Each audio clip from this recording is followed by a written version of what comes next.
नमस्ते। आप सभी का स्वागत है हमारे इस चैनल पे। आज हम साथ में पांडव सेरा नंदी कुंड की मनोरम दुनिया का पता लगाएंगे।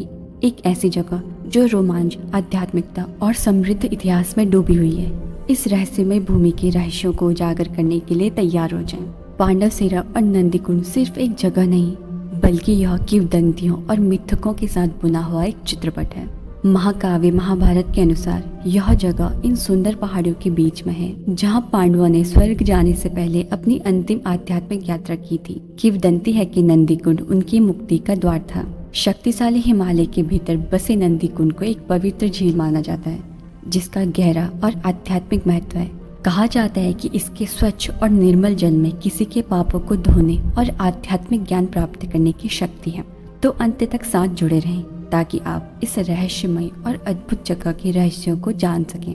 कहते हैं कि यहाँ पवित्र परिसर के भीतर प्रेम, बलिदान और दैवी हस्तक्षेप की कहानियां निहित हैं। ऐसा कहा जाता है कि भगवान शिव स्वयं नंदी के रूप में पांडवों के सामने प्रकट हुए थे। ये बैल उन्हें नंदी कुंड तक ले गया। इससे दिव्य घटना ने असाधारण घटनाओं की एक श्रृंखला को जन्म दिया, जिसने पांडवों की नियति को हमेशा के लिए बदल दिया। भारत के हिमालय पर्वत राष्ट्रीय और अंतर्राष्ट्रीय दोनों ही प्रकार के माउंटेन ट्रैकर्स को ट्रैकिंग, बर्फ से ढके ग्लेशियरों, हरे भरे घास के मैदानों, प्राकृतिक सुंदरता की प्रचुरता और शांत वातावरण के साथ नदियों के साफ और स्वच्छ पानी के रोमांच का आनंद लेने के लिए आमंत्रित करते हैं। नंदी कुंड ट्रैक उनमें से एक है, लेकिन अंतर ये है कि ट्रैकिंग पर्वत पथों के आनंद के अलावा ट्रैकर्स रास्ते में विरासत और हिंदू पौराणिक कथाओं से संबंधित स्थानों, मंदिरों और स्मारकों का भी दौरा करते हैं। दरअसल नंदी कुंड समुद्र तल से 15,748 फीट की ऊंचाई पर स्थित एक ऊंचाई वाली झील है, जो बर्फ की चोटियों के चौखंबा समूह में स्थित है। नंदी कुंड ट्रैक की शुरुआत बनटौली से होती है।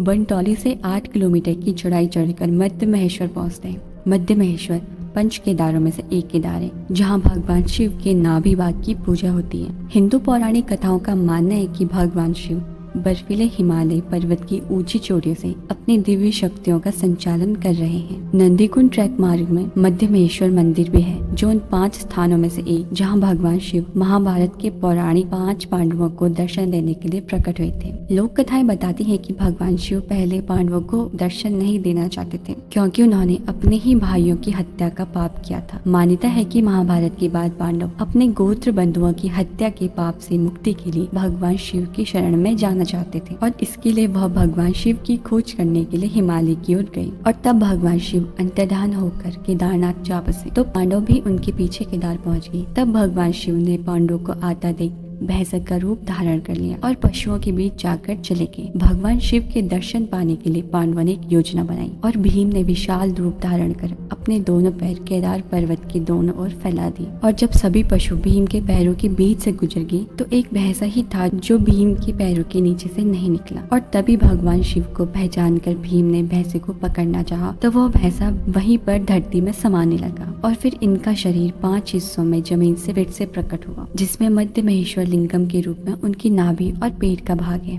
लोगों का मानना है कि केदारनाथ धाम में जब 5 पांडवों को भगवान शंकर के पृष्ठ भाग के दर्शन हुए, तो पांडवों ने द्रौपदी सहित मध्य महेश्वर धाम होते हुए बद्रीनाथ के लिए जाने लगे। मध्य महेश्वर धाम में 5 पांडवों के अपने पूर्वजों के तर्पण करने के साक्ष्य आज भी एक शिला पर मौजूद है। मध्य महेश्वर से होते हुए 10 किलोमीटर की दूरी पर कंचनी धार है। यह पगडंडी हरे भरे जंगलों से होकर गुजरती है, जहाँ से 14 किलोमीटर की दूरी पर अगला पड़ाव पांडव सेरा है। यहाँ आकर ऐसा लगता है कि मध्य महेश्वर से पांडव सेरा नंदी कुंड तक फैला भूभाग प्रकृति ने अपने दिलकश नजारों से सजाया है। चारों ओर सुंदर बर्फ से ढकी पहाड़ियाँ, जिसकी गोद में दूर दूर तक फैले घास के बुग्याल, यह स्वर्ग में होने का एहसास दिलाता है। कहते हैं कि मध्य महेश्वर से बद्रिकाश्रम जाने से पहले 5 पांडवों ने कुछ समय यहाँ पर निवास किया, जिस वजह से यह स्थान पांडव सेरा के नाम से विख्यात हुआ। आश्चर्य की बात तो यह है कि यहाँ पांडवों द्वारा द्वापर युग में बोई गई धान की फसल आज भी अपने आप उगती है और पकने के बाद धरती के आंचल में समा जाती है। और यही नहीं, यहाँ पर पांडवों द्वारा बनाई गई एक सिंचाई नहर है, जिसमें जल का निरंतर प्रवाह होता रहता है। पांडव सेरा में आज भी पांडवों के अस्त्र शस्त्र पूजे जाते हैं। पांडव सेरा से लगभग 5 किलोमीटर की दूरी पर स्थित नंदी कुंड है, जो समुद्र तट से लगभग 15,748 फीट की ऊंचाई पर स्थित है। यह 1.5 किलोमीटर चौड़ा है। इस कुंड में स्नान करने से मानव का अंतःकरण शुद्ध हो जाता है। नंदी कुंड में माँ भगवती भगवती का एक मंदिर है जिसमें पूजा अर्चना करने से मनुष्य के सभी मनोरथ पूर्ण होते हैं और यही झील से मध्य महेश्वर नदी का उद्गम होता है।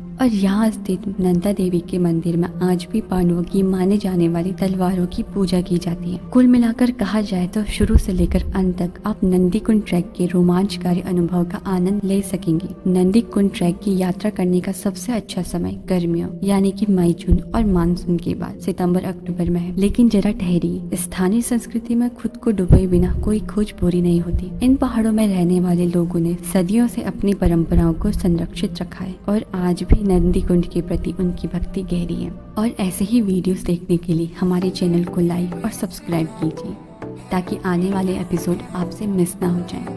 तब तक आपका उत्साह ऊंचा बना रहे, आपकी जिज्ञासा कभी न डगमगाए और परमात्मा के साथ आपका संबंध हर बीतते दिन के साथ मजबूत होता जाए। धन्यवाद।